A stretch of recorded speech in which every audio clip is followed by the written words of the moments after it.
आज के इस वीडियो में हम बात करेंगे मल्टीपल एक्सेस प्रोटोकॉल्स के बारे में। ये डेटा लिंक लेयर में यूज होता है और जैसे कि इसके नाम में है, कभी भी अगर एक लिंक पे दो या फिर दो से ज्यादा नोड्स अगर एक साथ बात करने की कोशिश करते हैं तो ये प्रोटोकॉल्स पिक्चर में आते हैं। मान लीजिए ये एक लिंक है और यहां पे एक नोड है और यहां पे एक नोड है। अगर ये लेफ्ट वाला नोड बात कर रहा है, जब ये राइट वाला नोड तब अगर बात ना करे तो फिर ठीक है। जब ये राइट वाला नोड बात कर रहा है और तब वो लेफ्ट वाला नोड बात ना करे तब भी ठीक है। अगर ये दोनों के दोनों एक साथ बात करना शुरू करते हैं लिंक के ऊपर, फिर इनका डेटा कोलाइड कर सकता है और वो डेटा करप्ट भी हो सकता है। हमें इसको प्रिवेंट करना है। तो ये जो रैंडम एक्सेस प्रोटोकॉल्स होते हैं, इनमें नोड्स को किसी की परमिशन मांगने की जरूरत नहीं है। उनको जब मन करता है वो डेटा ट्रांसमिट कर सकते हैं। ऐसे टर्न लेके एक के बाद एक कोई एक स्ट्रक्चर में, कोई एक ऑर्डर में वो बात नहीं करते। तो वो रैंडमली बात कर सकते हैं। मन किया बात किया, किसी से परमिशन मांगने की जरूरत नहीं है। इनके पास ना कोई टोकन रहने की जरूरत है, ऐसा कुछ कोई रिजर्वेशन करने की जरूरत नहीं है, ऐसा कुछ भी नहीं है। मन किया बात किया। तो इनमें आता है अलोहा। ये एक हवाईयन वर्ड है, इसका कोई फुल फॉर्म वैसे है नहीं। बहुत सारे फुल फॉर्म्स ऐसे कोई फिक्स नहीं है, तो अलोहा ही मान के चलो, ये एक हवाईयन वर्ड है। CSMA CD carrier sense multiple access collision detection और CSMA CA carrier sense multiple access collision avoidance. ठीक है, तो हम इस वीडियो में अलोहा और CSMA CD के बारे में बात करेंगे। CSMA CA के बारे में हम इस वीडियो में बात नहीं करेंगे। ये कंट्रोल्ड एक्सेस प्रोटोकॉल्स में ये जो नोड्स होते हैं वो रैंडमली बात नहीं कर सकते। वो जब भी लिंक के ऊपर बात करना चाहते हैं तो उनके पास कुछ एक स्पेशल होना चाहिए कि बस उसी दौरान, उसी ड्यूरेशन में वो लिंक के ऊपर बात कर सकते हैं।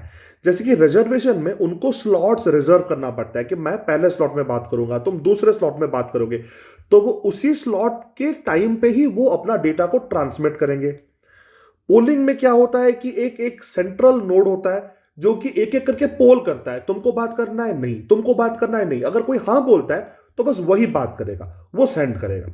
अगर उसको डेटा भेजना है उस नोड को तो फिर डेटा पहले सेंट्रल अथॉरिटी के पास आएगा। वो फिर उसको पूछेगा कि तुम अभी रेडी हो डेटा लेने के लिए, हाँ, तो फिर उसको डेटा भेजा जाएगा। तो इससे इंश्योर हो सकता है कि एक से ज्यादा नोड लिंक पे बात नहीं कर सकते। फिर आ गया टोकन पासिंग। इसमें एक टोकन होता है जो कि एक नोड के पास जब होता है तो फिर वो लिंक पे कम्युनिकेट कर सकता है। उसका कम्युनिकेशन होने के बाद फिर वो टोकन को किसी और नोड के पास पास करा देता है, फिर वो नोड बात करता है। तो इससे इंश्योर होता है कि एक से ज्यादा नोड कोई एक लिंक पे बात नहीं कर सकते। तो इसमें कोई एक टाइप का कंट्रोल होता है। रिजर्वेशन में तुमको रिजर्व करना पड़ेगा। पोलिंग में कोई तुमको पूछता है कि बात करना है, करना है, अगर हाँ बोलते हो तो तुम्हें बात करोगे। वो एक साथ दो नोड को जाके परमिशन नहीं देगा बात करने के लिए। टोकन पासिंग में तुम्हारे पास टोकन है तो ही तुम बात कर सकते हो, नहीं है तो नहीं बात कर सकते। तो इसीलिए इसमें कंट्रोल है। रैंडम एक्सेस में कोई कंट्रोल नहीं होता। कोई भी बात कर सकता है, कभी भी बात कर सकता है, एक से ज्यादा बात कर सकते हैं। और जो प्रोटोकॉल्स है यहां पे वो इंश्योर करेंगे कि वो कोलिजन ना हो डेटा का। फिर आ गए आपके चैनलाइजेशन प्रोटोकॉल्स। इनमें क्या होता है कि हम स्टडी करते हैं कि अगर बहुत सारे स्ट्रीम्स ऑफ डेटा हैं और उनको अगर हम एक साथ कोड करके, मान लो हम बोलेंगे देखो एक साथ बहुत सारे लोग बात कर सकते हैं लेकिन हम कोलिजन नहीं करेंगे, हम सबसे डेटा लेंगे, उनको मिक्स करके एक सिग्नल बना के एक वायर में या वायरलेसली भेजेंगे। तो मान लो ये है FDMA, frequency division multiple access. तो ये FDMA, इसमें क्या करते हैं, हम बहुत सारे फ्रीक्वेंसीज के रेंजेस लेते हैं। बोलते हैं कि ये फ्रीक्वेंसी के रेंज में तुम बात करोगे, ये फ्रीक्वेंसी के रेंज में कोई और बात करेगा। फिर ये सारे फ्रीक्वेंसीज को जोड़ के हम फिर एक कॉमन सिग्नल बनाते हैं और वो कॉमन सिग्नल को हम ट्रांसमिट करते हैं। फिर जो रिसीवर के पास जाके फिर हम जब ये सारे फ्रीक्वेंसीज को अलग अलग करते हैं, फिर देखते हैं कि अच्छा ये फ्रीक्वेंसी रेंज में जो डेटा है वो तुम लो, ये फ्रीक्वेंसी रेंज में जो डेटा है वो कोई और ले। तो हम बहुत सारे सोर्सेस से डेटा तो लेते हैं, अलग अलग फ्रीक्वेंसी रेंजेस में, बिन्स में उनको डिवाइड करते हैं, फिर वो सबके सबको एक ही सिग्नल में उनको कोड करते हैं। तो उसको FDMA बोला जाता है। फिर आ गया आपका TDMA, time division multiple access. फिर उसमें टाइम को छोटे छोटे स्लॉट्स में डिवाइड किया जाता है। ये जो पहले सा जो छोटा सा स्लॉट है इसमें तुम बात करो, फिर जल्दी से हम स्लॉट बदलते हैं, थोड़ा सा टाइम किसी और को देते हैं, फिर थोड़ा सा टाइम किसी और को देते हैं, फिर वापस पहले वाले के पास आते हैं। तो इसमें टाइम को डिवाइड करते हैं और फिर मल्टीपल एक्सेस हम अलाउ करते हैं। एक ही सिग्नल में बहुत सारे लोग बात कर सकते हैं। फिर हो गया CDMA, code division multiple access में क्या करते हैं हम, कोई भी सिग्नल को लेते हैं, उसको एक कोड के साथ उसको कोडिफाई करते हैं, फिर और एक सिग्नल लेते हैं, फिर उसको भी हम एनकोड करते हैं। ऐसे बहुत सारे सिग्नल्स को कोड यूज करके हम एनकोड करते हैं, फिर सबके सबको मिला के ऐसे भेजते हैं कि रिसीवर के पास अगर वो सेम कोड को यूज किया जाए तो ये सारे के सारे जो सिग्नल्स है उनको फिर से डिफरेंशिएट करके अलग अलग करके हम निकाल सकते हैं। तो इसको कोड डिवीजन मल्टीपल एक्सेस बोला जाता है। फ्रीक्वेंसी डिवीजन में हम अलग अलग फ्रीक्वेंसीज यूज करते हैं, टीडीएमए में हम टाइम को डिवाइड करते हैं, और सीडीएमए में हम अलग अलग कोड यूज करके अलग अलग सिग्नल्स को एनकोड करके भेजते हैं। वैसे ये एफडीएमए, टीडीएमए, सीडीएमए ये सब हम इस वीडियो में डिस्कस नहीं करेंगे। मैं बस ये बताने की कोशिश कर रहा हूं, ऐसा नहीं है कि एक ही चैनल में more than one node can not talk, वो कर सकते हैं। जैसे कि आप एक ही मीडियम को यूज करके बहुत सारे लोग सेल फोन पे बात कर सकते हैं एक रूम के अंदर। ऐसा नहीं कि एक अगर अगर अगर इंसान एक रूम के अंदर बात कर रहा है सेल फोन पे, कोई और उस टाइम बात नहीं कर सकता, ऐसा बिल्कुल नहीं है, बिल्कुल बात कर सकते हैं। उसमें सीडीएमए यूज होता है, जैसे कि रिलायंस का था पहले, कुछ टाइम पहले 2016 में वो सीडीएमए बंद हो गया, अभी वैसे जीएसएम चलता है। तो वो होता है, बहुत सारे लोग एक साथ बात कर सकते हैं और उनके लिए हमको चैनलाइजेशन प्रोटोकॉल्स यूज करना चाहिए। लेकिन इस वीडियो में हम random access protocols ALOHA, CSMA, CD को देखेंगे, फिर थोड़ा सा briefly controlled access protocols, reservation, polling और टोकन पासिंग के बारे में बात हम करेंगे। ये देखिए एक एग्जांपल, यहां पे 4 स्टेशंस हैं जो कि एक कॉमन लिंक पे बात करने की कोशिश कर रहे हैं। ठीक है, तो यहां पे देखो, जब ये स्टेशन 1 ने ट्रांसमिट किया अपने फ्रेम को, तो वो सेम टाइम पे किसी और ने यहां पे ट्रांसमिट नहीं किया था, तो वो फ्रेम बिना कोलिजन के निकल गया लिंक के ऊपर। लेकिन यहां पे देखो, ये चारों के चारों ट्रांसमिट करने की कोशिश किए थे, तो क्या हुआ, यहां पे एक बड़ा सा कोलिजन हो गया। ये चारों के चारों जो फ्रेम्स हैं स्टेशन 1 2 3 4 का, उन सबका एक दूसरे के साथ कोलिजन हो गया, धक्का हो गया एक दूसरे के साथ। यहां पे भी एक कोलिजन हुआ है और यहां पे कोलिजन है नहीं, तो इसको हम अलोहा बोलते हैं। अलोहा में क्या है कि जो फ्रेम्स है वो फिक्स साइज के होते हैं, लेकिन कोई भी स्टेशन बात करने के पहले देखता नहीं है कि कोई दूसरा बात कर रहा है क्या, वो बिल्कुल चेक नहीं करते, वो सीधा ट्रांसमिट करना शुरू करते हैं लिंक के ऊपर।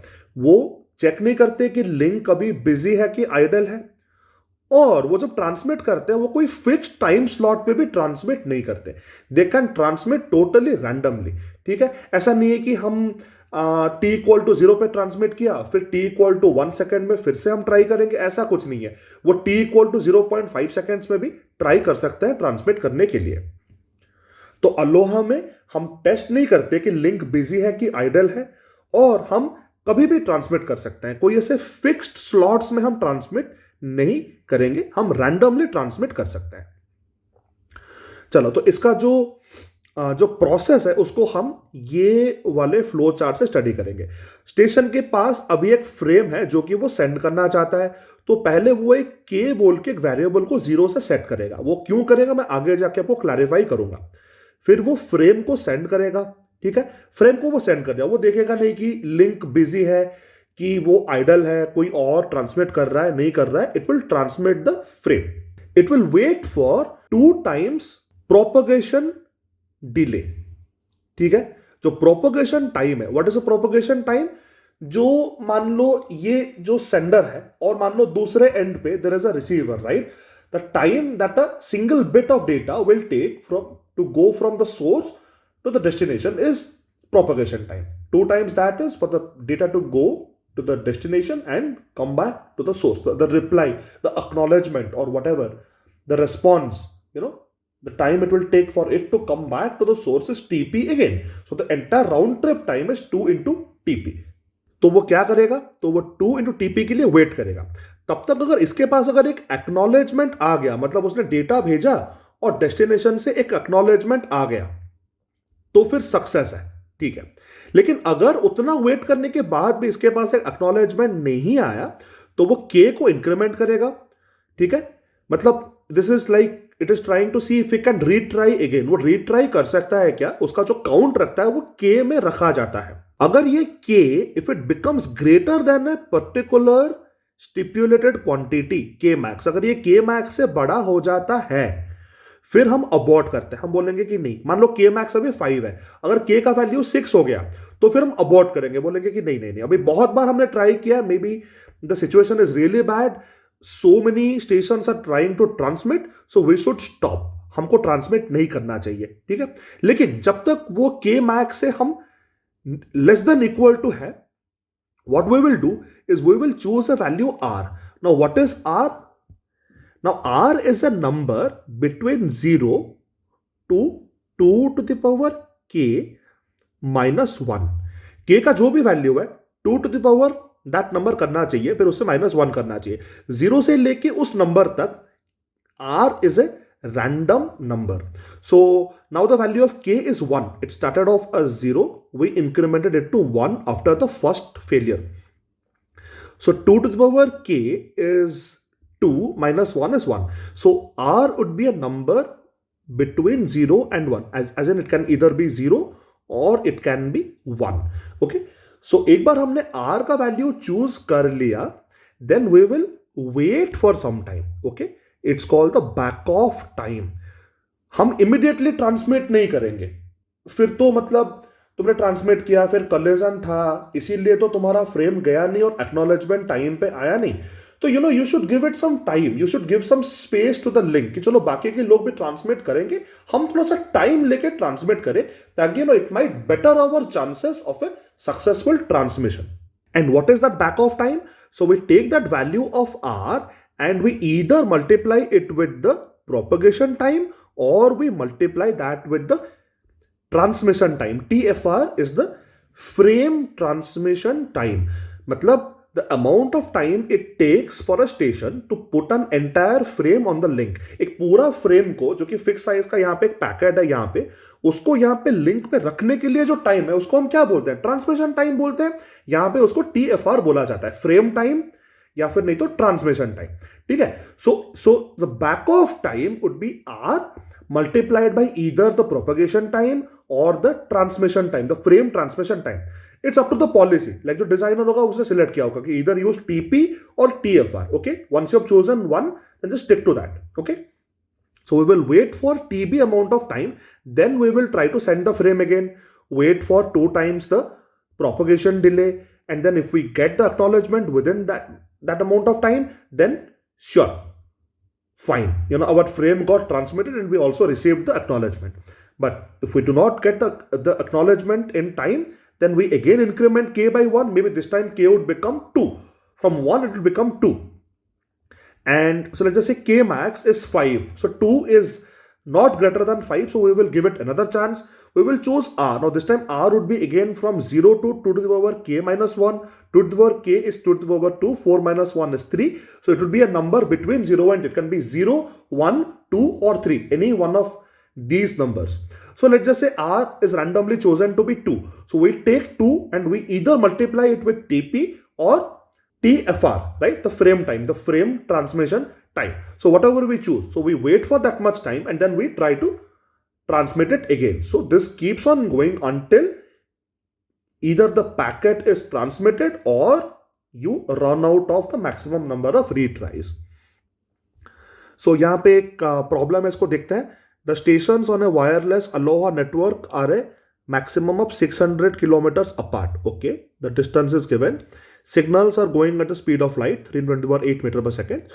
So the propagation delay is the distance divided by speed, comes out to be 2 milliseconds, which is pretty easy to calculate. So if the value of k is currently 2, then r would be from 0 to 2 to the power k minus 1, which is 0 to 3, right? So r can be a random number from one of these 4 numbers, right? 0, 1, 2, 3.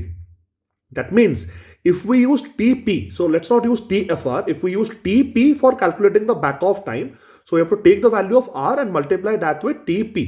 So TP is 2 milliseconds. So 2 milliseconds, if you multiply by all of these numbers 0, 1, 2, 3, so TB can be 0, 2, 4 or 6 milliseconds, and it depends on which value of R do you randomly choose. If you choose the value of R to be 3, it would be 6 milliseconds, right? So these are the possible values of the back of time, 0, 2, 4 and 6 milliseconds for the value of k equal to 2. Now if k becomes 3, then the range of values for R will increase, right? For k equal to 3, R can be any random number between 0 to 7, right? Because 7 is 2 to the power 3, which is 8 minus 1. अभी देखते हैं कि ये जो pure Aloha है, इसका जो vulnerable time है वो क्या होता है. मान लो ये जो B है, इसको ट्रांसमिट करना है, ठीक है. हमको B को भी फोकस में रखना है. The station B wants to transmit. लेकिन जब ये ट्रांसमिट करना शुरू करेगा, अगर ये जो C वाला जो फ्रेम है वो अगर कुछ टाइम पहले ट्रांसमिट होना शुरू हो गया था, तो B is vulnerable, B can get corrupted. So B has to first wait for any other frame to completely get transmitted. Until that time it will remain vulnerable. तब तक वो वल्नरेबल रहेगा. क्या पता C जस्ट B के transmit होने के पहले जस्ट कुछ मिलीसेकंड्स पहले ट्रांसमिट हुआ होगा. अगर ऐसा है तो फिर B पूरा का पूरा करप्ट हो जाएगा. तो B को ट्रांसमिट करने के पहले उसको वेट करना चाहिए कि वो पूरा का पूरा जो फ्रेम है C का वो चले जाए. तब तक वो वल्नरेबल रह सकता है. अच्छा, मान लो वो C का जो फ्रेम है वो चला गया, ठीक है. अभी B ट्रांसमिट होना शुरू किया, लेकिन जब B ने ट्रांसमिशन शुरू किया, क्या पता वो ट्रांसमिट होने के दौरान, during the time it is getting transmitted, A might start transmitting, then also it can corrupt the entire packet of B. So while B's packet is getting transmitted, no one else should also transmit. But can they transmit? Can someone else transmit? Yes, they can. This is pure aloha. Anyone can transmit at any point of time. ठीक है. तो इसीलिए B कितने time तक vulnerable रहता है, उसको कितने टाइम तक डरना चाहिए कि कोई मुझे करप्ट ना कर ले, जब तक कि कोई और ट्रांसमिट कर रहा है. जैसे कि C यहां पे ट्रांसमिट कर रहा है, उसको पूरा का पूरा C ट्रांसमिट होने तक वेट करना चाहिए. वो एक फ्रेम टाइम हो गया TFR. और फिर B ट्रांसमिट करना शुरू करेगा, और जब B ट्रांसमिट कर रहा है तब A का ट्रांसमिशन नहीं होना चाहिए और कोई ट्रांसमिट उस टाइम पे नहीं करना चाहिए. अगर करेगा तो भी B करप्ट हो सकता है. तो B उसके पूरे ट्रांसमिशन के टाइम भी डरेगा. अरे मैं तो ट्रांसमिट हो रहा हूं, लेकिन कोई और ट्रांसमिट कर देगा क्या. तो until the entire frame of B gets transmitted, which is another TFR, B will remain vulnerable. So B will remain vulnerable because of C. B can remain vulnerable because of A, right? So it has to wait, it has to be careful about these two frames. That is why the vulnerable time in pure aloha is 2 times the frame transmission time. What is the frame transmission time? This is one frame transmission time, right? The time it takes for one frame to be put onto the link. Link के ऊपर एक frame को डालने के लिए जितना time लगता है, जो कि हमको पहले से पता है, उसको हम ट्रांसमिशन टाइम बोलते हैं. तो C B के ट्रांसमिट होने के कुछ टाइम पहले ही स्टार्ट हो गया होगा, तो वो C को B को पूरा करप्ट कर सकता है. हमको वेट करना पड़ सकता है उतना टाइम. और जब B ट्रांसमिट हो भी गया C के जाने के बाद, तो A कभी भी स्टार्ट हो सकता है B के ट्रांसमिशन के टाइम में, तो और B को भी वो भी करप्ट कर सकता है. तो जो वल्नरेबल टाइम है, इट इज 2 times TFR. ठीक है. B को डर लगना चाहिए इतने टाइम तक कि मतलब मैं शायद करप्ट हो सकता हूं. यहां पे उसका एक एग्जांपल है. Pure Aloha network transmit 200 bit frames. मतलब फ्रेम का जो साइज है वो 200 बिट का है. जो चैनल का बैंडविड्थ है वो हमको दे दिया गया है, और जो फ्रेम का साइज है वो हमको दे दिया गया है. तो उससे हमको क्या मिलेगा? TFR मिल जाएगा, है ना. Size of one packet divided by the bandwidth, right? That will give you the transmission time. That is the formula for transmission time, right? Size of one packet. If it's a bigger packet, it will take longer for you to put the frame on the link, and if the bandwidth is very high, then it will take less time. That's why we have the size of the packet in the numerator and the bandwidth at the denominator. So we get 1 millisecond. So it takes 1 millisecond for us to transmit a frame on this link, right? So the vulnerable time is 2 into TFR, which is 2 milliseconds. मतलब इसका ये बोलने की कोशिश कर रहा है कि अगर हमारे फ्रेम के जाने के पहले किसी ने एक फ्रेम ट्रांसमिट किया हो तो वो अपना 1 मिलीसेकंड लेकर ट्रांसमिट करे ताकि कोई ओवरलैप ना रहे। मतलब सी और बी के बीच में कोई ओवरलैप नहीं होना चाहिए। और जब हमारा फ्रेम बी जा रहा हो तो उस टाइम पे कोई और ट्रांसमिट ना करे। मतलब ए जब भी आए वो बी के जाने के बाद ही आए, ठीक है। उसके सेम टाइम पे कुछ ओवरलैप नहीं होना चाहिए बी के साथ, फिर सारे के सारे करप्ट हो जाएंगे। बस हम ये निकालने की यहां पे कोशिश कर रहे हैं। चलो हम देखेंगे कि ये जो अलोहा है इसका जो मैक्सिमम थ्रूपुट है वो कब आ सकता है। So let us call G the average number of frames generated by the system during one frame transmission time. इसका मतलब क्या है? मतलब एक फ्रेम ट्रांसमिशन टाइम, मान लो एक फ्रेम को ट्रांसमिट करने के लिए मुझे अगर 1 सेकेंड लग रहा है, ठीक है। फ्रेम का साइज है कुछ कुछ कुछ बिट्स का और मेरा जो स्पीड है उतने स्पीड से अगर मैं फ्रेम को लिंक के ऊपर रखने की कोशिश करूं तो the transmission time is going to be 1 second. Okay, that is the frame transmission time. So is it necessary that only one frame will be transmitted by the entire system in 1 second? No, there are so many stations, right? If there is only one station, then maximum one frame can be transmitted per frame transmission time. But if there are 4 stations, then all 4 of them can transmit. They can transmit like combined 4 frames.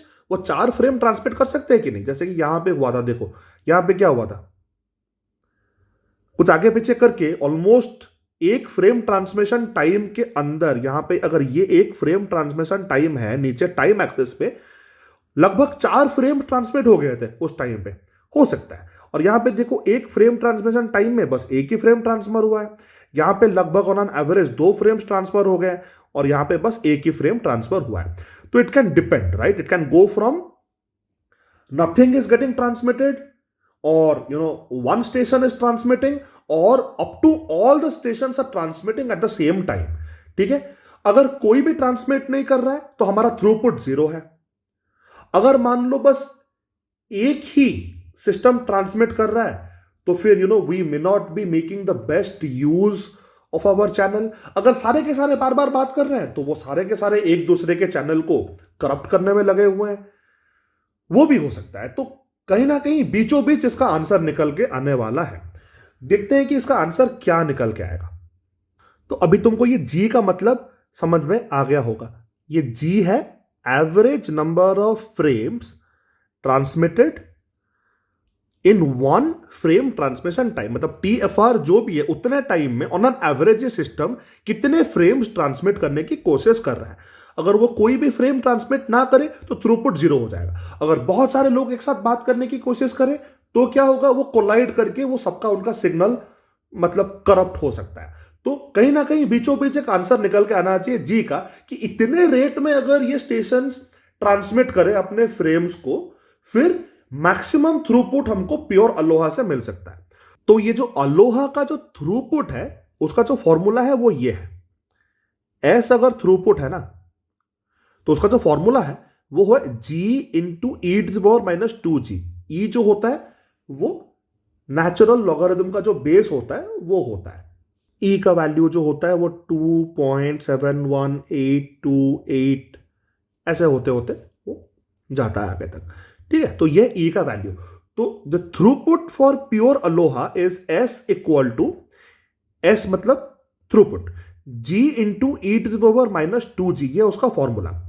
और ये maximum कब होगा इसका अगर हम derivative लेते हैं, ठीक है, और वो डेरिवेटिव को 0 पे सेट करते हैं, जो कि तुमको मैक्सिमम मिनिमा 11th और 12th में पढ़ाया गया था बेसिक कैलकुलस में। तो जो मैक्सिमम थ्रूपुट निकल के आएगा वो G इक्वल टू 1/2 के वैल्यू पे निकल के आएगा। और वो जो थ्रूपुट है उसका वैल्यू है 1/2e, जो कि है 0.184। इसका कोई यूनिट नहीं है। यहां पे जो थ्रूपुट है इसका कोई यूनिट नहीं है। तुम बोलोगे ये थ्रूपुट का यूनिट क्यों नहीं है? क्योंकि ये एक फ्रैक्शन है।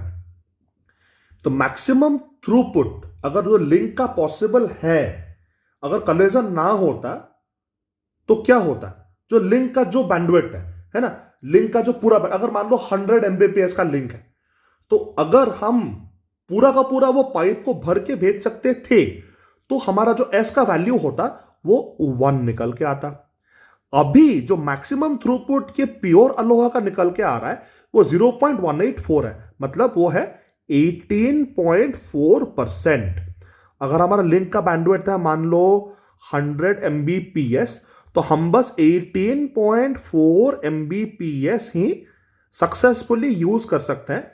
मतलब पैकेट्स को सक्सेसफुली भेजने के लिए, जो पैकेट्स रिजेक्टेड हो गए कोलिजन के लिए उनको भूल जाओ, ठीक है, इतना हम यूज कर सकते हैं। मतलब हमारा जो इफेक्टिव बैंडविड्थ है वो इतना है प्योर अलोहा अगर यूज करोगे।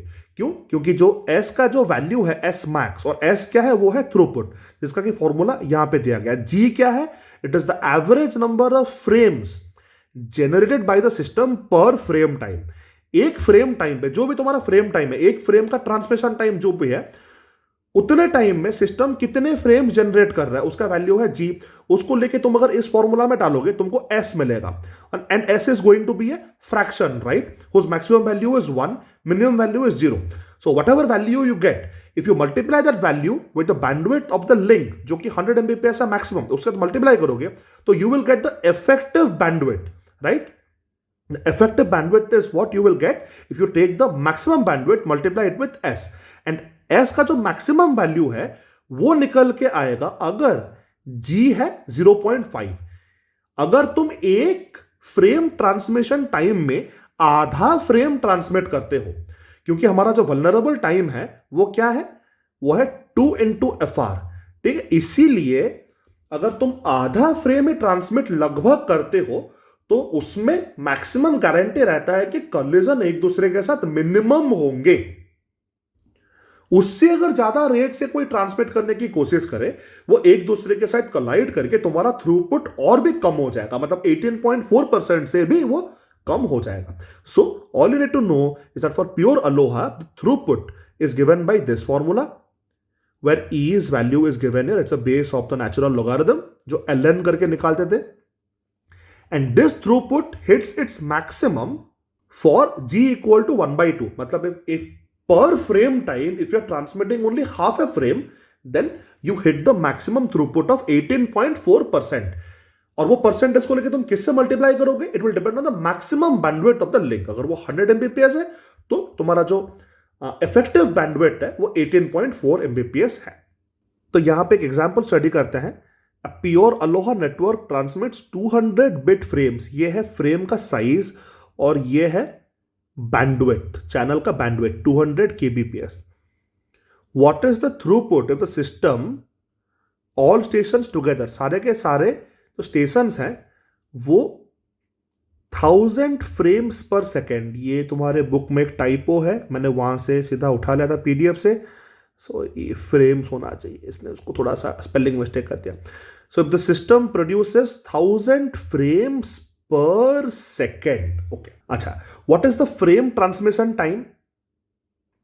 The frame transmission time is the size of a frame which is 200 bit divided by 200 kbps which is the bandwidth, so it comes out to be 1 millisecond.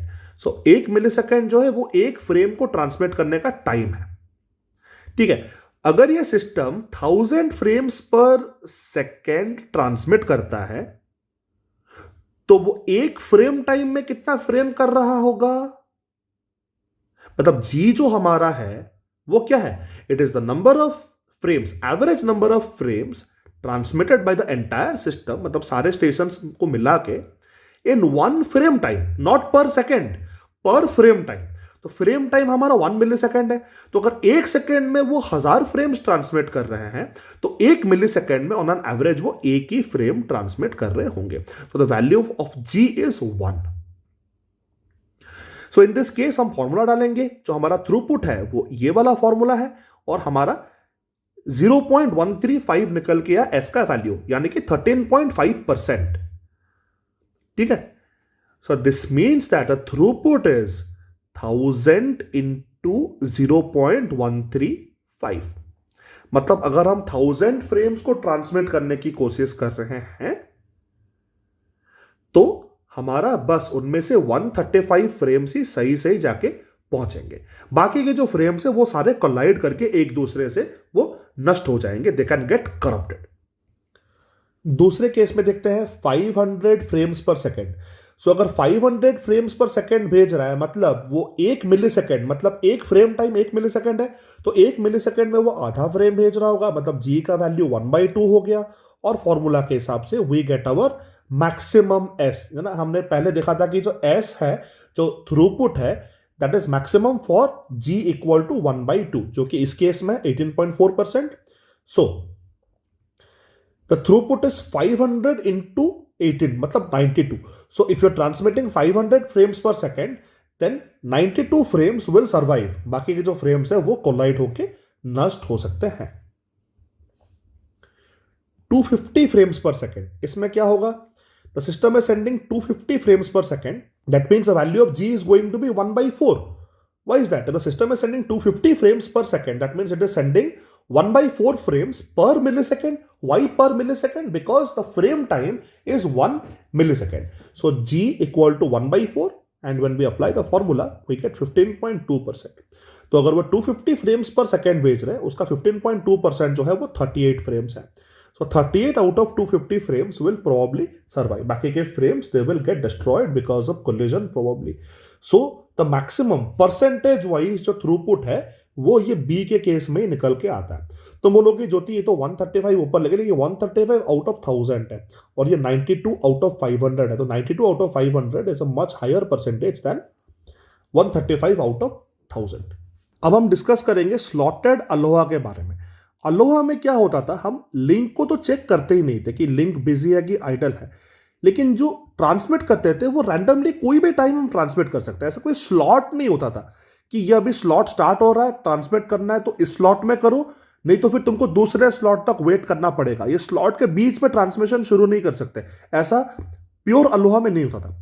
Slotted ALOHA में क्या होता है कि transmit तो एक से ज्यादा स्टेशन एक साथ कर सकते हैं। ऐसा नहीं है कि बस एक ही स्टेशन एक ही स्लॉट में ट्रांसमिट करेगा, लेकिन वो ट्रांसमिट बस स्लॉट के स्टार्टिंग में ही शुरू कर सकते हैं, स्लॉट के बीच में कहीं पे वो ट्रांसमिट नहीं कर सकते।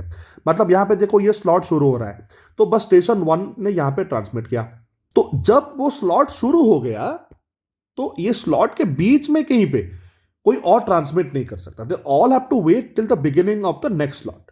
यहां पे देखो स्टेशन 2 और 3 दोनों ने ट्रांसमिट किया और कोलिजन हो भी गया, दोनों का डाटा डिस्ट्रॉय हो गया, लेकिन उन्होंने ट्रांसमिशन का जो स्टार्ट जो इनिशिएशन किया है वो स्लॉट 2 के बिगिनिंग में किया है, वो स्लॉट 1 के कहीं पे मिडिल पे उन्होंने नहीं किया। ठीक है, तो ये ध्यान में रखना बहुत जरूरी है। स्लॉट 3 के स्टार्टिंग में भी यहां पे स्टेशन 4 और स्टेशन 1 ने ट्रांसमिट किया, कोलिजन हो गया। ठीक है, और फिर स्लॉट 4 के बिगिनिंग में यहां पे बस स्टेशन 2 ने ट्रांसमिट किया और कोलिजन हुआ नहीं, और यहां पे फिर 4 ने किया, यहां पे 3 में किया, स्लॉट 5 और 6 रेस्पेक्टिवली में उनका कोलिजन हुआ नहीं। लेकिन सब स्लॉट के बिगिनिंग में ट्रांसमिट करते हैं, स्लॉट के बीच में कोई ट्रांसमिट नहीं करता, तो इसको हम स्लॉटेड अलोहा बोलते हैं। इसमें जो वल्नरेबल टाइम है वो 2 into TFR नहीं होता। प्योर अलोहा में वो क्या होता है, वो होता है 2 into TFR, मतलब 2 into the frame transmission time. क्यों? क्योंकि उसमें जब हम ट्रांसमिट करते हैं पहले तो ये डर रहता है कि वो सेम टाइम पे कोई ट्रांसमिट कर रहा हो तो उसको वेट करो खत्म होने के लिए, और जब तुम ट्रांसमिट कर रहे हो तो तुम्हारे ऊपर कोई और ट्रांसमिट कर सकता है, तो उसके लिए भी हमको डर रहेगा, तो इसीलिए वो 2 TFR होता है। लेकिन स्लॉटेड अलोहा में वो आधा हो जाता है, it's only TFR। Why? Because तुम जब भी ट्रांसमिट करते हो, कोई एक स्लॉट के स्टार्टिंग में ट्रांसमिट करते हो, मान लो हम बी को यहां पे देख रहे हैं, we are trying to analyse B will be transmitted successfully without any collision. तो अगर बी ने ट्रांसमिट किया तो इसका the only vulnerability will be कि ये जब ट्रांसमिट हो रहा है तो सेम स्लॉट में कोई और ट्रांसमिट ना करे। मतलब मान लो यहां पे अगर सी ने भी सेम स्लॉट पे ट्रांसमिट कर लिया तो वो उतना ही बी का वल्नरेबिलिटी रह सकता है, and that is equal to this duration from here to here which is equal to 1 frame time. एक बार बी ने ट्रांसमिट कर लिया और अगर वो सक्सेसफुली ट्रांसमिट कर रहा है, मान लो कोई सी नहीं है, फिर ए आ नहीं सकता। Once B has started to transmit then A can not start transmitting in the middle anywhere, क्योंकि वो उसको फिर उसके नेक्स्ट वाले स्लॉट के लिए वेट करना पड़ेगा ए को। A can not start transmitting in the middle of a slot. ठीक है, वो जो डर था हमारा, जो कि वल्नरेबल टाइम प्योर अलोहा में 2 into TFR करता था, वो स्लॉटेड अलोहा में it brings it to half of that value of only TFR। कि ये जब बी ट्रांसमिट हो रहा है उस टाइम पे अगर सी ट्रांसमिट हो रहा है, then we will remain vulnerable for that entire duration of one slot which is equal to TFR. That is the vulnerable time. But once B has started transmitting, no one else can begin transmitting in the middle of the slot. वो slot के middle में कोई transmit नहीं कर सकता, तो इसलिए जो vulnerable time है वो TFR हो जाता है। और जो थ्रूपुट है स्लॉटेड अलोहा के लिए, उसका जो वैल्यू है वो है G into E to the power minus G, and this is different from the other value, right. यहां पे G into E to the power minus two G था, यहां पे है G into E to the power minus G, but G is the average number of frames transmitted by the system in one frame time. जो G का definition है वो change नहीं हुआ, लेकिन जो S का यहां पे फॉर्मूला है वो स्लॉटेड अलोहा में थोड़ा सा डिफरेंट है, and this attains its maximum when G equal to 1, when we are transmitting on an average one frame per frame time. क्योंकि यहां पे वल्नरेबल टाइम क्या हो गया, कम हो गया, तो हमको थोड़ा सा और फ्रीडम मिल गया, तो वहां पे पर फ्रेम टाइम प्योर अलोहा में per frame time we could transmit half a frame to be able to get the maximum throughput. But in the case of slotted aloha, you can go up to 1 frame per frame time on an average to get the maximum throughput of 36.8%. Let's check out an example here. This situation is similar to the previous exercise, except with the previous जो problem discuss किया था हमने, that the network is using slotted aloha instead of pure aloha. Okay.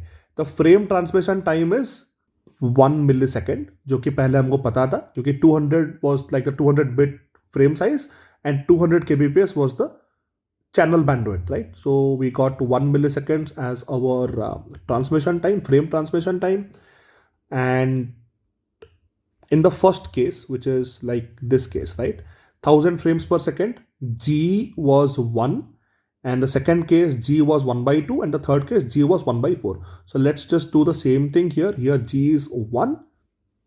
So our formula has changed now for slotted aloha. S is equal to G into e to the power minus G, not e to the power minus 2G as in the case of pure aloha. And you get 36.8%, जो कि हमने यहाँ पे भी देखा है कि जब G 1 होता है फिर slotted aloha के केस में मैक्सिमम थ्रूपुट हमें मिलता है।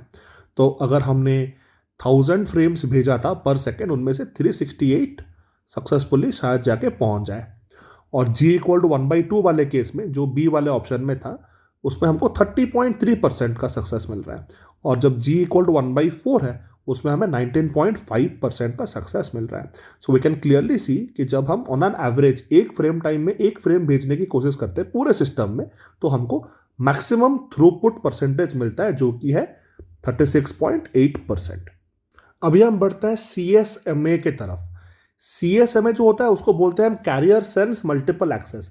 मतलब अलोहा में जैसे किसी को अगर बात करना होता था, वो पहले लिंक को चेक नहीं करता था कि वो लिंक बिजी है कि आइडल है, वो बस ट्रांसमिट कर देता था। स्लॉटेड अलोहा में बस हम स्लॉट के बिगिनिंग में ट्रांसमिट करते थे, स्लॉट के मिडिल में ट्रांसमिट नहीं करते थे।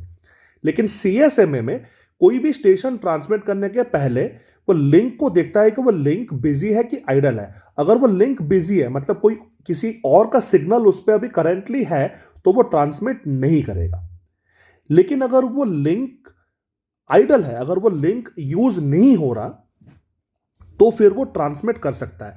इसीलिए हम इसको बोलते हैं कि कैरियर सेंस मल्टीपल एक्सेस। मतलब तुम कैरियर को सेंस करो, देखो कि ये बिजी है कि आइडल है, कोई अगर और इसमें ट्रांसमिट नहीं कर रहा है फिर तुम ट्रांसमिट करो, लेकिन कोई अगर इसमें ट्रांसमिट कर रहा है फिर तुम ट्रांसमिट ना करो। जैसे कि यहां पे देखो, यहां पे A है, लिंक पे थोड़े से दूरी पे B है, और थोड़े से दूरी पे C है, और लास्ट में लिंक का D है। तो टाइम T1, मतलब टाइम है वो इस डायरेक्शन में नीचे जा रहा है, ठीक है, it is flowing in this direction. So this is your link direction जो कि X डायरेक्शन है, और नीचे के डायरेक्शन में टाइम फ्लो कर रहा है। टाइम इक्वल टू T1 पे B ने ट्रांसमिट किया, ठीक है। सो B starts transmitting at this time here, ठीक है, और इस टाइम पे लिंक पे कोई और था नहीं, no one else was transmitting at this point of time. So B ने क्या किया, कैरियर को सेंस किया और बोला कि ठीक है, अभी कोई ट्रांसमिट नहीं कर रहा, तो मैं ट्रांसमिट करना शुरू करूंगा। तो उसका जो सिग्नल है वो A की तरफ ऐसे जा रहा है। ये से स्लैंटेड लाइन में क्यों जा रहा है? क्योंकि ये देखो, इसको तुम लिंक पे देखो, it is moving in both directions, right. वो बी से ए की तरफ जाएगा, बी से सी की तरफ भी जाएगा, और टाइम इस डायरेक्शन में मूव कर रहा है, इसीलिए ये जो सिग्नल है वो ऐसे स्लैंटेड होके जा रहा है। मतलब at this point of time, at a later point of time which is after t1, right, A gets B's signal, ठीक है, यहां पे here which is after t1, यहां पे एक छोटा सा गैप है, ठीक है, यहां पे ये जो गैप है उतने टाइम के बाद ए को जाके बी का सिग्नल मिलता है, ठीक है, ठीक है। और जो बी का जो सिग्नल है वो सी के पास पहुंचते पहुंचते ये टाइम पे जाके पहुंचेगा एट दिस टाइम। लेकिन अगर सी को ट्रांसमिट करना है time t2 eight this time here, what will it do? वो कैरियर को सेंस करने की कोशिश करेगा, वो देखेगा कि किसी और का सिग्नल है क्या। लेकिन एट टाइम t2 जो बी का सिग्नल है वो सी के पास नहीं पहुंचा। B signal actually reach C at this time which is after t2, ठीक है, ये जो टाइम है this is after t2। So at t2 B signal had not reach C. तो सी को क्या लगेगा कि अरे कोई तो ट्रांसमिट नहीं कर रहा, उसको नहीं पता कि बी का सिग्नल अभी ऑलमोस्ट पास आ चुका है, उसको नहीं पता। तो C will start transmitting, but so what will happen, the two signals will collide here, यहां पे कोलाइड करेंगे। जब उसने कोलाइड किया तो उन दोनों का डेटा क्या होगा, वो करप्ट हो जाएगा, ठीक है, the data will become corrupted and the corrupted data will then flow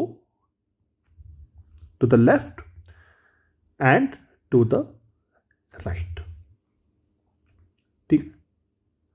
so यहां पे क्या हो रहा है, for some time A is getting only B's data, for some time what will happen, the corrupted data will come in which b's data has become mixed with c's data.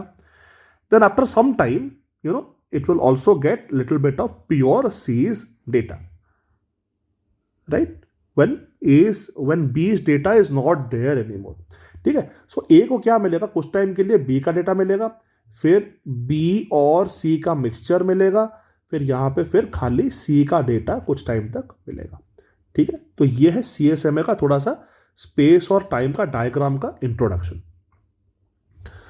तो इसका जो vulnerable time है it is equal to the propagation time. क्यों? क्योंकि अगर मान लो ये हमारा नोड है, इस डायग्राम से बेटर समझेंगे, ये A अगर कुछ ट्रांसमिट करने की कोशिश कर रहा है, ठीक है, तो ये इसका जो डेटा है वो कितने टाइम तक वल्नरेबल रह सकता है, वो TP टाइम तक वल्नरेबल रह सकता है। क्योंकि अगर उतने टाइम के अंदर किसी ने अगर ट्रांसमिट किया तो कोलिजन हो जाएगा, उतने टाइम के बाद अगर किसी ने ट्रांसमिट किया तो कोलिजन नहीं होगा। क्यों?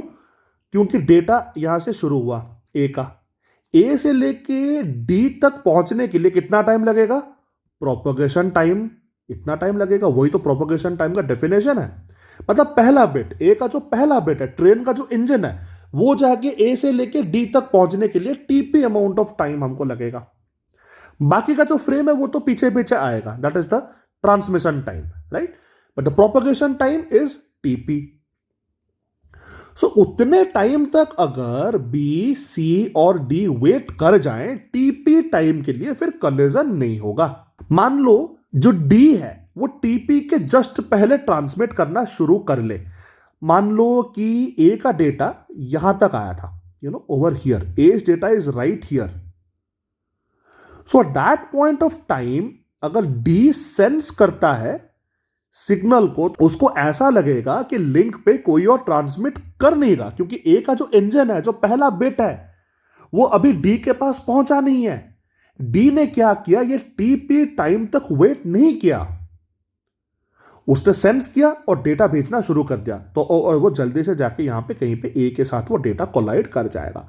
अगर ये सारे के सारे बी, सी और डी कम से कम TP time, the propagation time तक अगर वेट करेंगे तो कोलिजन नहीं होगा, क्योंकि ए का जो डेटा है वो पूरा लिंक में भर गया होगा और कोई भी अगर टीपी टाइम के बाद ट्रांसमिट करने की कोशिश करेगा तो वो सेंस करेगा और वो देखेगा कि एक्चुअली ए का डेटा लिंक पे है। कैरियर को सेंस करेगा, ट्रांसमिट नहीं करेगा, कोलिजन नहीं होगा। ठीक है। एक्सट्रीम केस में अगर यहां पे मैंने जैसे बताया कि डी जो है वो अगर टीपी के जस्ट पहले ट्रांसमिट करना शुरू कर दे तो वो लिंक में देखेगा ए का डेटा आया नहीं होगा, क्योंकि ए का डेटा आने के लिए कम से कम टीपी टाइम लगेगा और उसने वेट नहीं किया। तो इसीलिए ए का जो डेटा है वो कम से कम यहां पे टीपी टाइम तक यहां पे वल्नरेबल रहेगा। ठीक है। तो TP is the vulnerable time in CSMA, क्योंकि ए का जो डेटा है, जो स्टेशन सबसे लेफ्ट में है, उसका जो डेटा है वो पूरे लिंक में भरने के लिए हमको प्रोपेगेशन टाइम तक वेट करना चाहिए। और जब पूरे लिंक में भरेगा तभी तो सारे के सारे नोड जब सेंस करेंगे उनको पता चलेगा कि नहीं नहीं ए ट्रांसमिट कर रहा है। लेकिन अगर उनका डेटा जो है वो पूरे लिंक में भी पहुंचा नहीं है तो कोई ना कोई नोड अगर जो एंड में बैठा है वो देखेगा कि नहीं नहीं नहीं अभी तो लिंक में कुछ है नहीं, the link is free, so let me start transmitting, and then very soon it will see कि ओ अरे बाप रे मैंने तो देखा नहीं था, इसका इंजन आ गया, मेरे इंजन के साथ धक्का हो गया। Right. So it should wait, everyone should wait TP time, and it is within this time if somebody tries to sense and transmits a collision is bound to happen। Right. तो चलो अभी हम देखते हैं परसिस्टेंस मेथड्स को। ये persistence methods क्या होते हैं कि अगर एक स्टेशन चैनल को बिजी पाता है तो does it transmit immediately? Let's check out the different alternatives that CSMA gives us. जो पहला चीज है उसको बोलते हैं कि वन परसिस्टेंट। इसमें जो स्टेशन होता है वो चैनल को कंटिन्यूअसली सेंस करता है। यहां पे देखो बिजी है, बिजी है, बिजी है, बिजी है, बिजी है, and the moment it finds the channel to be idle it immediately transmits. ठीक है। कोई भी स्टेशन जब वो चैनल को बार बार सेंस करता रहता है कि तुम बिजी हो, हाँ किसी और का डेटा है, हाँ किसी और का डेटा है, कोई तो उसको अभी ट्रांसमिट कर रहा है इसके ऊपर, and the moment you find it to be idle कि उसका डेटा चला गया, सिग्नल के लेवल्स अभी आइडल पे आ गए, तो you immediately transmit. That is called as one persistent. Then you have non persistent. What do you do? You sense channel is busy, the station senses, right, and finds the channel to be busy, then it waits. ठीक है? And the wait is for a random amount of time, right? Then it senses again, finds it busy, then it waits for another random amount of time. देखो ये जो wait है और ये wait अलग अलग है क्योंकि वो रैंडम अमाउंट ऑफ टाइम होता है। फिर से वो सेंस करेगा, देखेगा अच्छा अब बिजी नहीं है, फ्री है, तो ट्रांसमिट करेगा। ठीक है, तो इसको हम नॉन परसिस्टेंट बोलेंगे। तो तीसरा हो गया that is called as P persistent, and P is some number between 0 and 1. It's a probability, right? P is some number between 0 and 1. So we will continuously sense, the station will sense the channel is busy. And the moment it finds the channel not busy, जब उसको channel idle मिला तो वो send नहीं करेगा। One persistent में हम send करते थे, पी परसिस्टेंट में हम सेंड नहीं करेंगे। हम क्या करेंगे इसमें? हम एक रैंडम नंबर जनरेट करेंगे जो रैंडम नंबर 0 से 1 के बीच में है। It can be any fractional number, any real number between 0 and 1 R. वो रैंडम नंबर अगर हमारा P, जो P का वैल्यू है वो फिक्स्ड है, ठीक है, वो P का जो वैल्यू है वो 0 से 1 के बीच में एक नंबर है जो कि फिक्स्ड है, वो तो हमको दिया गया होगा। ठीक है, और जो R है हमने रैंडमली पिक किया 0 से 1 के बीच में। जो हमारा नंबर है, if it is less than P, then we send it. ठीक है, मतलब P का वैल्यू अगर 0.40 है, so there is a 40% chance that if we find the channel to be idle, then we will send it, right? क्योंकि if you find a random number between 0 and 1, and if P is 0.40, then 40% of the time that random number will be less than 0.40, right? Because it is a uniformly distributed random number, right? So there is a 40% chance if you find the channel to be idle, then you will send it immediately. But if R is greater than P, then we wait for a time slot. हम एक time slot, ठीक है, उसके लिए wait करेंगे and a time slot will be given, right, it will be a fixed time slot, you wait for that, then you again sense. If you find the channel to be busy, then you wait for a back off time. ठीक है, एक back off time, इसका मैं आगे जाके तुमको ये जो फ्लो चार्ट है इसको मैं अच्छे से दिखाऊंगा. लेकिन you back off for some time, then you sense again. If you find the channel to be idle, then you send only if again R is less than P, right? Otherwise you wait for a time slot.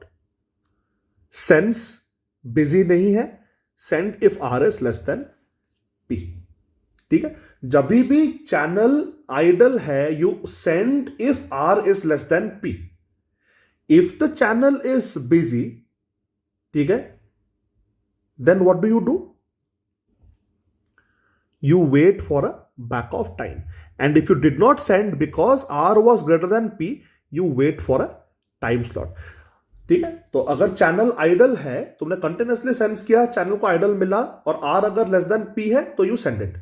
अगर R greater than P आ गया यहां पे कभी भी, तो you wait for a fixed time slot.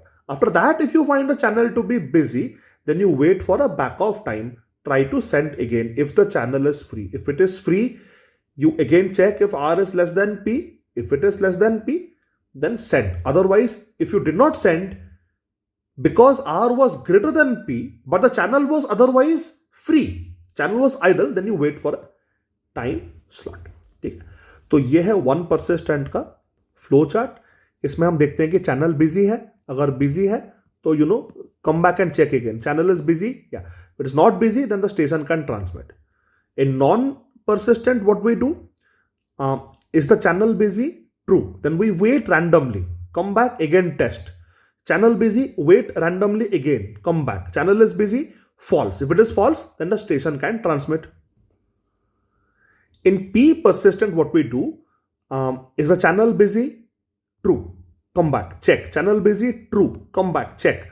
But the channel is not busy, then we generate a random number, right? Between 0 to 1, right? If the random number is less than equal to P, ठीक है, then we can transmit, okay? But if that random number is greater than P, then we wait for a slot, then we check again if the channel is busy. If the channel is busy, then we back off, okay? हमको एक random time के लिए back of करना पड़ेगा.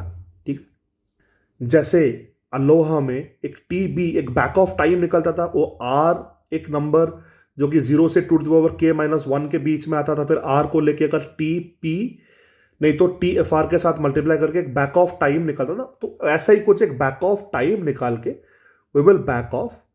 But if the channel is not busy, then what do we do? We start the process again, right? So we say, okay, generate a number. If the number is less than equal to P, then transmit. If it is greater than that P, then you wait for a slot, right? अब हम study करेंगे CSMA CD के बारे में, carrier sense multiple access collision detection. CSMA जो होता है वो बोलता है कि देखो, तुम कैरियर को सेंस करो, अगर वो बिजी है तो ट्रांसमिट मत करो, अगर वो बिजी नहीं है तो देखो कि कोई भी, अगर तुम मान लो 1 persistent हो, नॉन persistent हो, नहीं तो P persistent हो, ये तीनों में से कोई एक मेथड यूज करके, अगर चैनल बिजी नहीं है तो इन तीनों में से कोई भी एक persistent मेथड तुम यूज करके डेटा को ट्रांसमिट करने की तुम कोशिश करो. लेकिन ये CSMA जो प्योर CSMA है वो हमको ये बताने की कोशिश नहीं करता कि अगर कलिजन होता है तो क्या करना है. कलिजन तो फिर भी हो सकता है ना कि तुमने ट्रांसमिट किया और वो डेटा जाके किसी और स्टेशन के पास अभी पहुंचा नहीं है. वो प्रोपगेशन का एक फिक्स्ड स्पीड होता है, एक सर्टेन स्पीड पे सिग्नल ट्रैवल करता है लिंक पे. अगर वो सिग्नल जाके कोई और नोड के पास पहुंचा नहीं है, वो अगर कैरियर को सेंस करता है तो कैरियर वो उसको फ्री मिलेगा. और अगर उसको वो कैरियर फ्री मिलता है तो जो दूसरा नोड है वो ट्रांसमिट करने की कोशिश करेगा. फिर कहीं पे बीच पे दोनों का कलिजन हो सकता है. जब कलिजन होता है फिर क्या करना चाहिए वो हमें CSMA CD बताता है, carrier sense multiple access with collision detection. अच्छा, यहां पे देखो, ये जो A है वो टाइम T1 पे कुछ ट्रांसमिट करने की कोशिश करता है. द फर्स्ट बिट, उसका जो ट्रेन का जो इंजन है मान लो, that is going towards right, ठीक है. एंड यहां पे जो सी है वो टाइम T2 पे ट्रांसमिट करने की कोशिश कर रहा है। टाइप T2 पे ए का जो पहला बिट है वो सी के पास पहुंचा नहीं है, तो सी जब लिंक को चेक कर रहा है तो सी को पता चल रहा है कि लिंक में किसी और का डेटा नहीं है। ए का जो इंजन है, जो ट्रेन का जो इंजन है, जो पहला बिट है, that has not come and reached until C, वो सी के पास अभी आया नहीं है। तो सी क्या करेगा, वो भी ट्रांसमिट करने की कोशिश करेगा। तो उसका जो सिग्नल है वो ऐसे लेफ्ट साइड में ऐसे जाएगा, राइट साइड में ऐसे जाएगा। सो ए का जो डेटा है उसके साथ जो कोलिजन है वो यहां पे होगा। Around this time here both A's and C's data will collide. ठीक है, ये जो कोलिजन होने के बाद वो जो कोलिजन का जो सिग्नल है वो फिर लेफ्ट में ट्रैवल करेगा, T4 पे यहां पे आके ए के पास आके पहुंचेगा। एंड ये जो कोलिजन का जो सिग्नल है वो राइट को भी जाएगा and it will reach C at this time T3। ठीक, तो यहां पे आके कोलिजन का सिग्नल सी के पास पहुंचेगा और यहां पे आके वो ए के पास पहुंचेगा। A will detect the collision and it will abort the frame. वो जो भी फ्रेम को ट्रांसमिट कर रहा था A, it will have to abort the transmission of that frame, and C will also detect the collision and C will also have to abort the transmission of that frame। ठीक है, मतलब A ने transmit करना शुरू किया T1 पे, वो signal C के पास पहुंचने के पहले at time T2 C starts transmitting, then both the signals collide at this point, the collision travels to the left, reaches A at time T4, at which point A will detect कि अरे अरे अरे ये जो collision का signal है वो मेरे पास आके पहुंच रहा है।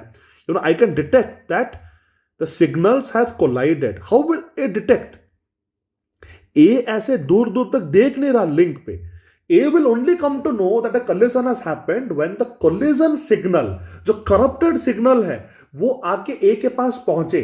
तो जहां पे करप्शन हुआ वहां से वो सिग्नल आने के लिए टाइम लगेगा, और वो जो टाइम है वहां पे पहुंचने तक वो टाइम हो जाएगा T4। It will take a little longer, क्योंकि जो कोलिजन है वो सी के पास हुआ है, तो C will come to know quicker, right. C को पहले पता चल जाएगा, ए को थोड़ा सा ज्यादा टाइम के बाद पता चलेगा कि कोलिजन हुआ है, and both will detect that the collision has happened and they will abort the transmission of those frames that they were transmitting। इससे बहुत ही इंटरेस्टिंग चीज और बहुत ही आपको कॉमन सेंस को अपील करने वाला चीज हमको पता यहां पे चल रहा है। ए ने यहां पे ट्रांसमिशन शुरू किया और यहां पे आके कोलिजन हुआ, और ये जो कोलिजन का सिग्नल है वो ऐसे आते आते T4 पे आके यहां पे इसके पास पहुंचा। लेकिन ये T4 जब टाइम होता है, इसके पहले अगर ए ने उसका पूरा का पूरा फ्रेम ट्रांसमिट कर दिया होगा, अगर जब वो कोलिजन का सिग्नल आके उसके पास पहुंचता है, उसने पूरा का पूरा फ्रेम ट्रांसमिट कर दिया है।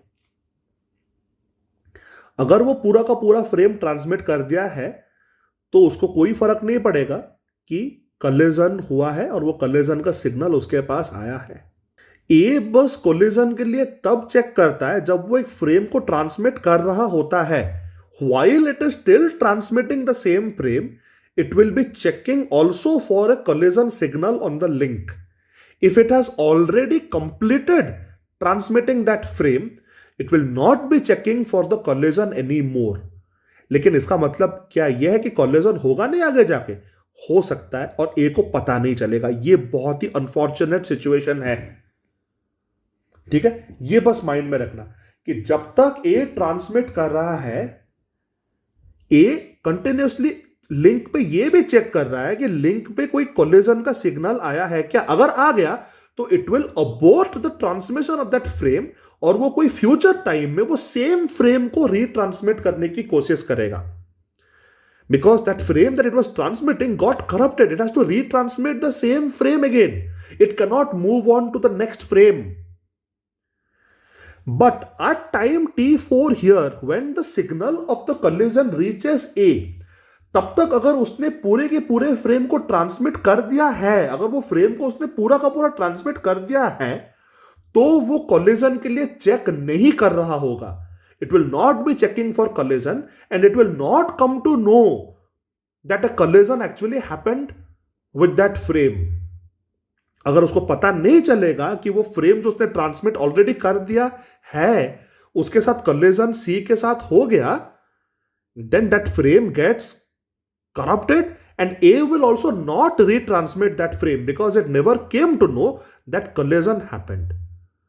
So A should still be transmitting the same frame when the signal of the collision reaches A.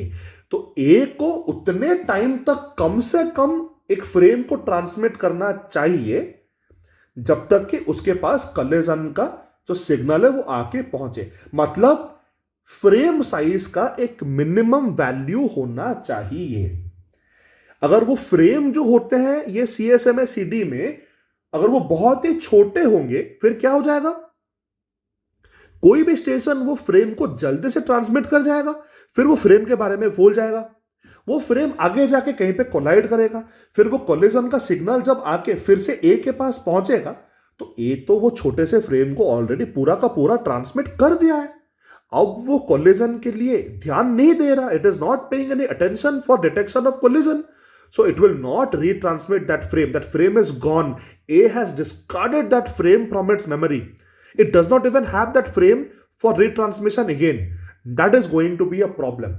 लेकिन अगर A के पास जो फ्रेम है वो बहुत ही बड़ा फ्रेम है, उसको ट्रांसमिट करते करते transmission time is a long amount of time. It takes a very long time to transmit that frame on the link. Then अगर वो बहुत ज्यादा टाइम लेके वो लिंक को ट्रांसमिट कर रहा है लिंक पे, तो वो गया, वो ट्रेन का इंजन गया और वो पीछे से बगी भेजते जा रहे हैं. ट्रेन बहुत लंबा ट्रेन है, ठीक है, ये ट्रेन बहुत ही लंबा ट्रेन है. तो वो इंजन को भेजा, इंजन जाके आगे कहीं पे जाके कोलाइड किया यहां पे, और जब वो कोलिजन का सिग्नल ए के पास आके पहुंचता है T4 पे, ए उस टाइम पे भी वो ट्रेन को भेजे जा रहा है. It is still transmitting that frame and it is also paying attention on the link that a collision signal has come. So it will detect the collision, it will abort the frame. बोलेगा ठीक है, ये जो train तो जो packet जो जा रहा है, I will abort this packet, I will keep the packet in my memory and I will try to retransmit this packet because this packet got corrupted. So if the frame is small, A will transmit and forget and it will not be paying attention on the link for a collision, and when the signal of the collision comes to A at time T4 here for example, A will not have the frame anymore. But if the frame is long enough, the frame is big enough, if it is bigger than this minimum frame size of CSMA CD, then A will still be transmitting the frame when the collision signal reaches A, and A will abort the transmission of the frame and A will then retransmit that frame. ठीक है, तो इसीलिए there is going to be a minimum frame size. Okay, so यहाँ पे let's look at an example here. A network using CSMA CD has a bandwidth of 10 Mbps. ये है हमारा channel का bandwidth. If the maximum propagation time, ठीक है, is 25.6 microseconds, what is the minimum size of the frame? इसको थोड़ा सा common sense लगा के निकालते हैं. मान लो ये हमारे पास एक लिंक है, यहां पे है A और यहां पे है B, और A ने एक फ्रेम ट्रांसमिट करना शुरू किया, ठीक है, और जब वो फ्रेम का जो इंजन है, द फर्स्ट बिट है, you no, when it is about to reach B, मतलब B के पास आते ही जस्ट पहले B ने भी ट्रांसमिशन करना शुरू कर दिया. मतलब B को पता नहीं था कि A का सिग्नल आ रहा है. It senses the carrier, does not find the signal of A and starts transmitting right before the first bit of A reaches B. So the collision actually happens very close to B.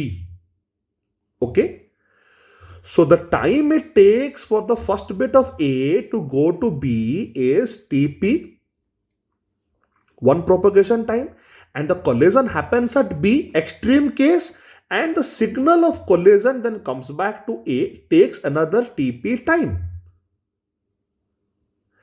And the frame should be big enough, वो frame जो ए transmit कर रहा है, वो जो train का जो लंबाई है, the train, the packet should be long enough, इतना बड़ा वो होना चाहिए कम से कम, ताकि जब ये कोलिजन का सिग्नल ए के पास आके पहुंचे तब तक वो फ्रेम ट्रांसमिट होते रहना चाहिए।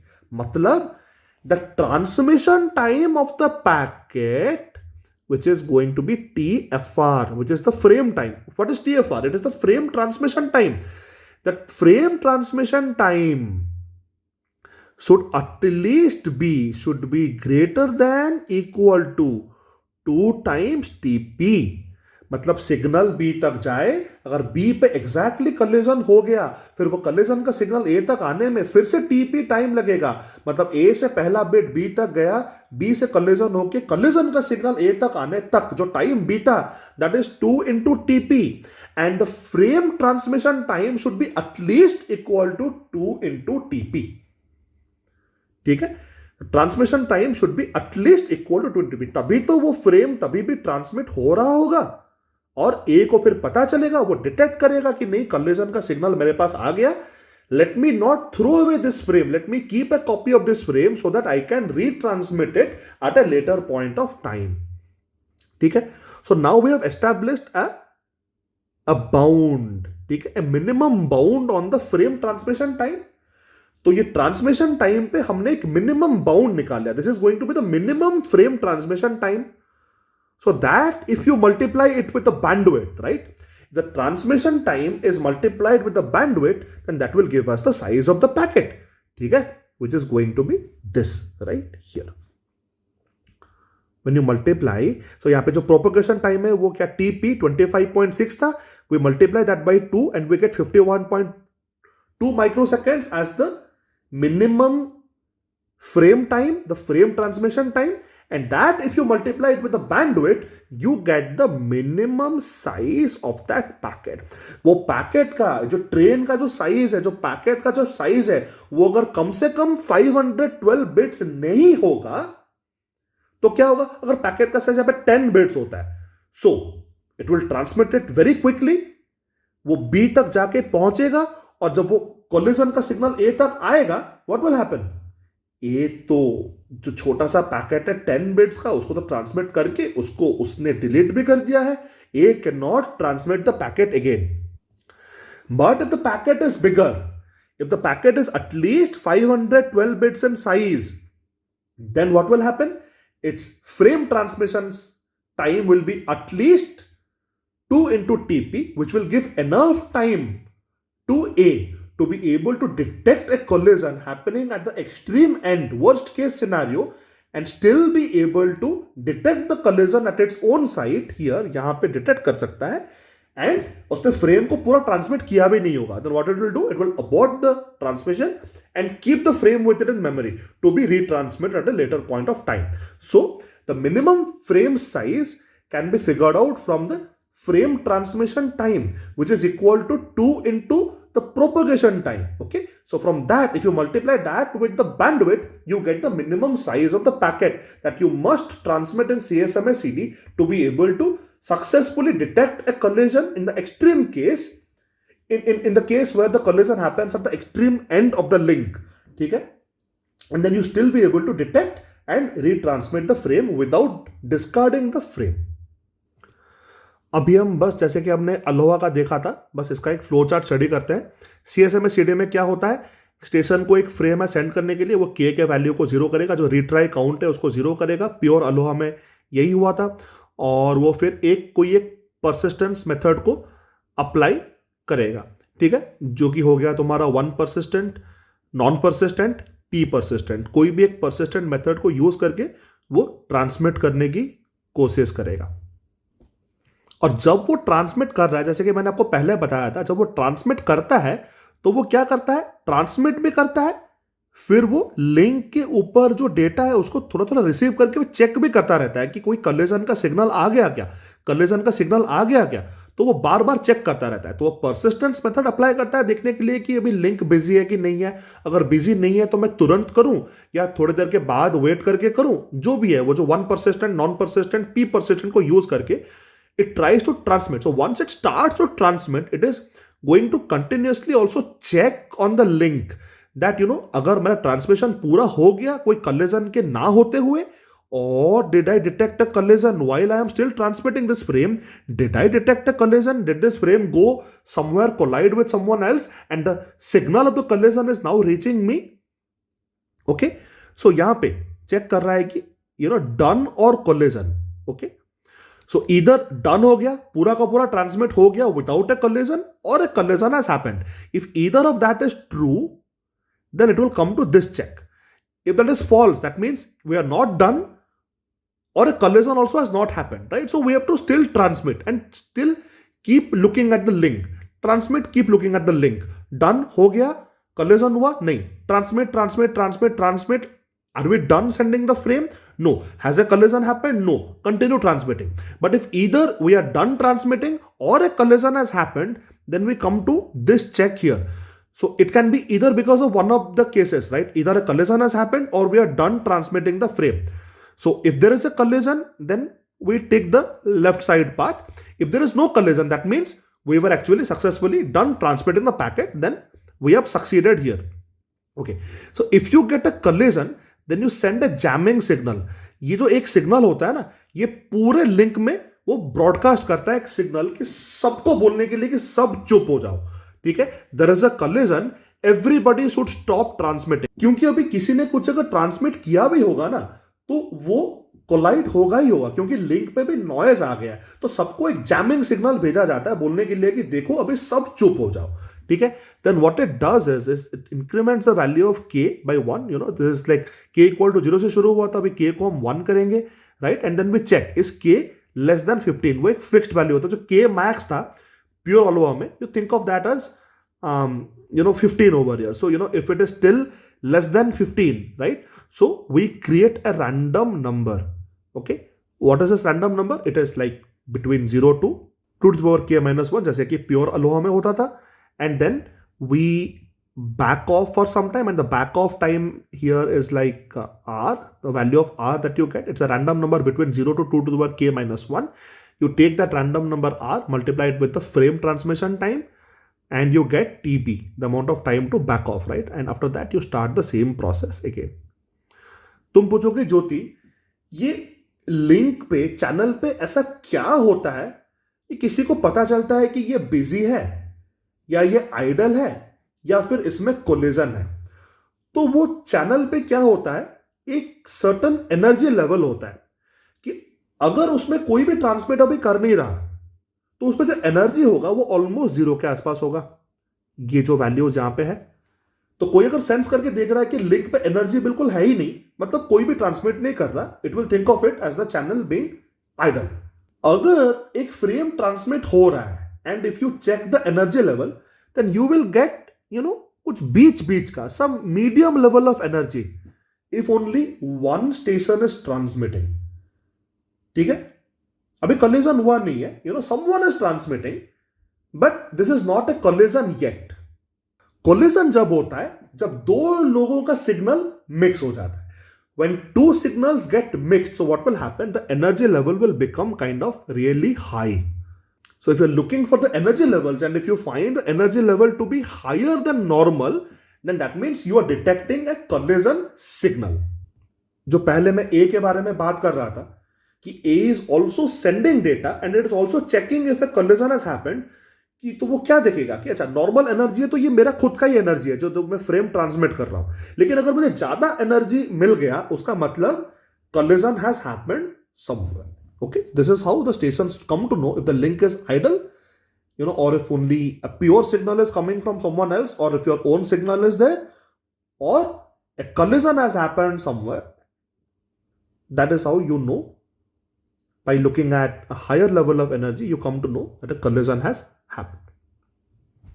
अभी जल्दी से जो कंट्रोल्ड एक्सेस प्रोटोकॉल से जल्दी से देख लेते हैं. एक होता है तुम्हारा रिजर्वेशन. तो अभी हमने रैंडम एक्सेस प्रोटोकॉल्स देख लिए, अलोहा, स्लॉटेड अलोहा, सीएसएमएस सीडी हमने स्टडी कर लिया. वीडियो थोड़ा सा लंबा जा रहा है, लेकिन इसको एक साथ पढ़ना बहुत जरूरी है. कॉन्सेप्ट थोड़ा सा आसान है, इतना डिफिकल्ट नहीं है, लेकिन इसको समझना बहुत जरूरी है. तो जल्दी से थोड़े से कंट्रोल्ड एक्सेस प्रोटोकॉल्स देख के इस वीडियो को खत्म करते हैं. रिजर्वेशन में क्या होता है, मान लो कि बहुत सारे स्टेशन हैं, स्टेशन 1 2 3 4 करके बहुत सारे स्टेशन हैं। तो ये रिजर्वेशन फ्रेम में किसी ने रिजर्वेशन नहीं किया तो किसी को भेजना नहीं है, तो ये रिजर्वेशन फ्रेम ऐसे खाली के खाली गया। लेकिन ये रिजर्वेशन फ्रेम में देखो, यहां पे 1 ने रिजर्व किया, बोला कि मुझे डेटा भेजना है, it has set that value to 1, अपने पोजीशन का जो है उसमें उसने 1 किया है, and it actually ends up sending data in the first slot. यहां पे क्या हुआ है, 3 स्टेशन हैव रिजर्व्ड, तो स्टेशन 1 क्या करता है, उसका पहले रिजर्वेशन है यहां पे, so what does it do, it sends the data during its own time slot. फिर उसके पीछे जब 3 का डेटा आता है, उसके पीछे फिर 4 का डेटा आता है, क्योंकि उन्हीं का ही रिजर्वेशन है। तो ये कंट्रोल तरीके से बात करते हैं, जब जिसका मन किया बात नहीं किया, एक ही ऑर्डर में 1 3 4 उसी ऑर्डर में बात करते हैं और कोलिजन फिर होता नहीं है। अभी हम बात करेंगे पोलिंग के बारे में। ये पोलिंग में क्या होता है, यहां पे एक सेंट्रल सर्वर, एक प्राइमरी सर्वर रहता है, जो कि क्या करता है कि अगर मान लो यहां पे ए और बी 2 नोड्स हैं एक कॉमन लिंक पे, दोनों तो एक साथ बात नहीं करेंगे, तो ये जो प्राइमरी यहां पे जो कंट्रोलर है वो कंट्रोल करेगा। मान लो उसके पास कोई डेटा आया है, ठीक है, जो कि बी के पास जाना है, तो वो क्या करेगा, बी को सिलेक्ट करेगा, वो बोलेगा B I am selecting you because I have some data to send to you. B बोलेगा okay I am acknowledging that, I am free to receive data. then what does the primary server do, it sends data to B and B says okay I'm done receiving the data। अभी इसके बीच में ए बात नहीं कर सकता, जब तक ये प्राइमरी कंट्रोलर ए को बोलता नहीं है कि तुम मुंह खोलो, it is not going to communicate at all. A will just be lying there idle without disturbing the link। only B is going to talk because the primary controller has selected B। I'm selecting you and B says okay acknowledged, here you take your data। when the primary controller is sending data to B, A is not talking at all, so only one party is talking at any one point of time। when the primary server says select, no one else was talking, when B says act, no one else is talking, when the primary server is sending data to B, no one else is talking, B is receiving the data, after the data has been received, B then sends act, so only one party is talking at any one point of time। if A or B have to send data, now in the first case we saw how the primary controller can send data to B or A by selecting them once, by making them aware मैं तुमको भी भेजने वाला हूं data, तुम तैयार रहो, ready to receive data। लेकिन इस केस में क्या हो रहा है, if they have to send data, so from time to time the primary controller will ask A, it will poll, it will say okay do you want to send data, then A says okay no NAC, बोलता है कि नहीं मुझे नहीं भेजना data, ठीक है। then primary controller is okay fine, now I will go ask B, it polls, it asks B do you want to send data, then B says okay here you take my data, then the primary controller says okay acknowledged I have your data। अभी भी देखो बस एक एक करके बात करते हैं। प्राइमरी ने पूछा ए को कि तुमको भेजना है कुछ, ए बोल दिया कि नहीं नैक नहीं मुझे नहीं भेजना। बी को पूछा तुमको भेजना है, फिर बी ने बोला ये मेरा डेटा, तो एक एक करके बात करते हैं, इसको हम पोलिंग बोलते हैं। और ये जो प्राइमरी कंट्रोलर है ये पोल करता रहता है, ठीक है।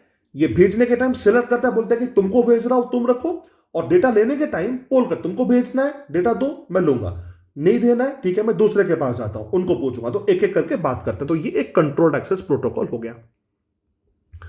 फिर जो फाइनल प्रोटोकॉल हम स्टडी करेंगे वो है टोकन पासिंग का।